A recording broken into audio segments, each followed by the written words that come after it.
Welcome, my name is Valerie Napawaki. This is the French portion of the interdisciplinary unit dealing with 14th century French minstrels. And this lesson in specific will focus on la poésie lyrique and some of the historical background of this time period. The essential question of the interdisciplinary unit: what are the physical, cultural, and tonal criteria that determine the form of 14th century minstrel troubadour music? To provide a historical and cultural perspective around the physical, cultural, and tonal criteria of this music, we start with the historical period in which it occurred. The mid-medieval to early Renaissance period is occupied by the Hundred-Year War between the English and the French. During this time period, the architecture of the chateau in north and northwestern portions of France were modeled after fortresses. Within the walls of these chateaux lived the kings, queens, and nobles of France. Nobles were safely housed within the walls of the chateau while the armies protected them. A term to describe the lifestyle lived by the nobles is la vie courtoise. A king's court would have included the employment of musicians and jugglers. These minstrels and troubadours are two names given to the musicians of the period. Minstrels or Minstrels was used in the north of France with the langue d'oeil, and trouvère or troubadour was the term used in the south of France, marked by the langue d'oc.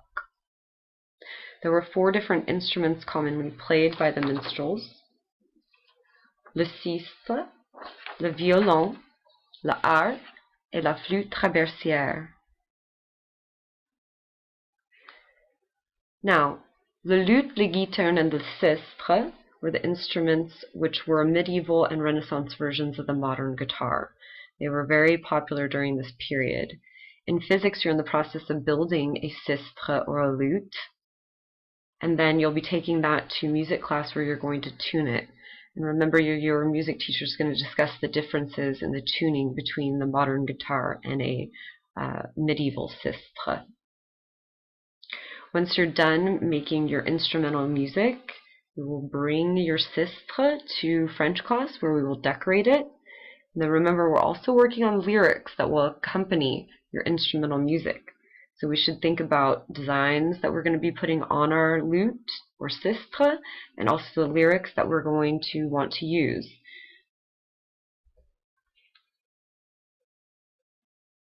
Let's take a closer look at the sistre. We're going to learn some of the vocabulary in French related to this instrument.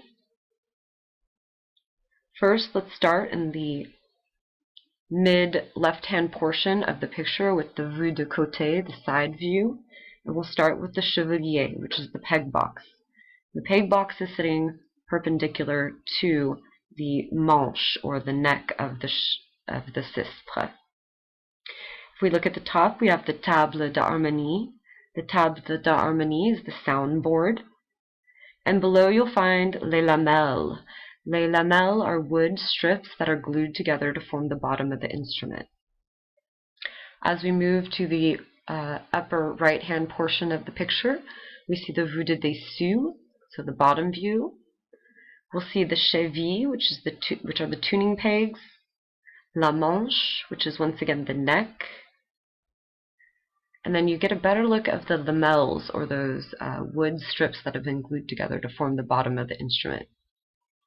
Lastly, we have a top view, the vue de face, where we're going to see the frets, and we'll also see the chevalier, which is the bridge. You can barely see the strings that are running from the chevalier all the way down to the chevalet, which is the bridge.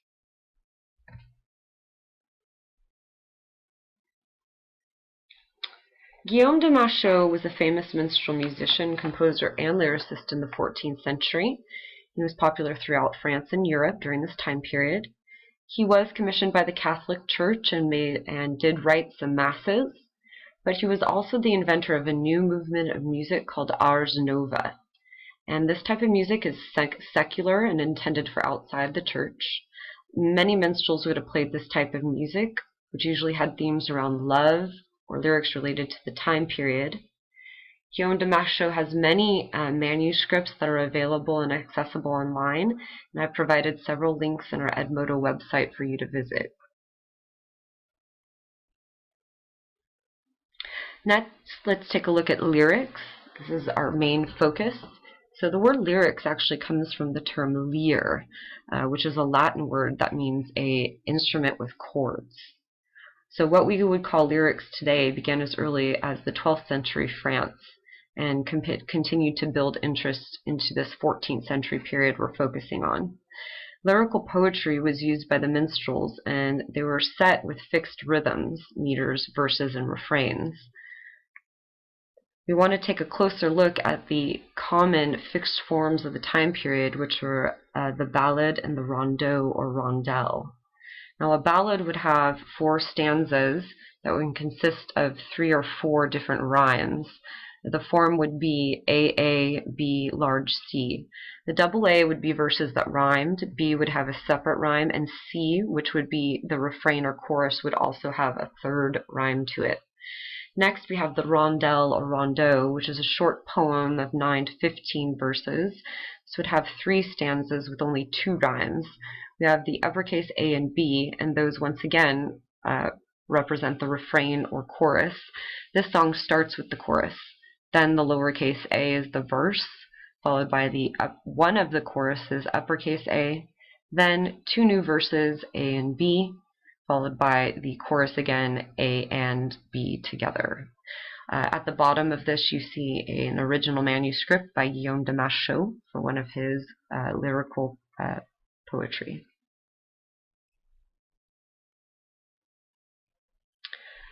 This rondeau in specific is called Puis qu'un bruit suit de vous, and here you get a better look at how the refrain works.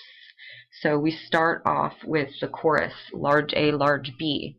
Puis qu'un bruit suivez-vous deux amis. Then refrain B has a different rhyme to it, vie amoureuse et joie de Dieu comment. Verse A is going to rhyme with refrain A, marvi le jour comme amour en vous mis. Refrain A matches once again, puis qu'un bruit suivez-vous de vos amis. Verse A, once again, will match the refrain A, mais s'étonnerait que je vous ai promis. And then verse B has a different rhyme, c'est que jamais n'aurai nul autre amant. Refrain A is going to match once again, puis qu'un bruit suit de vous deux amis. And refrain B, vie amoureuse et joie de Dieu comment.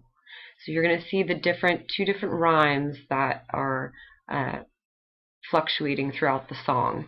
Remember, anything that is A is going to match, and anything that is B is going to match, whether or not it's the refrain or the verse.